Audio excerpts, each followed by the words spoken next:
How to use expressive animations in messages on the Samsung Galaxy S25 series. First, tap on the home button to return back to the home screen. Now on the home screen, open up the text messages app. Then first, before we can use it, we need to turn on the feature. So tap on the picture profile icon at the top corner. Then go down and tap on messages settings. Now in here, go down and turn on show expressive animations. So make sure it is turned on. Then go back to your text messages. In here, open up the conversation. And if you type in, say, happy birthday, you can see there will be animations once I send. So here, you can see there are animations right there. So toast animations. So another one is, say, congratulations, for example.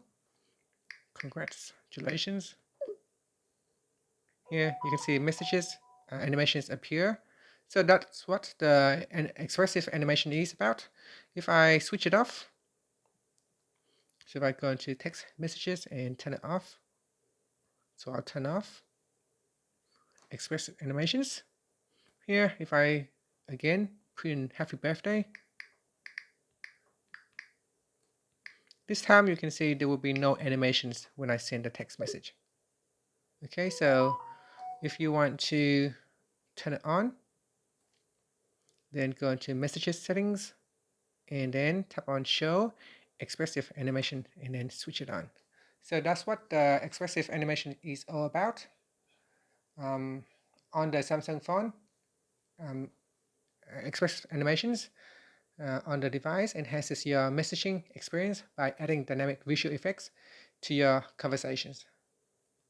Now these animations are part of the Google Messages app, which Samsung has adopted as the default messaging platform on the Galaxy S25 series.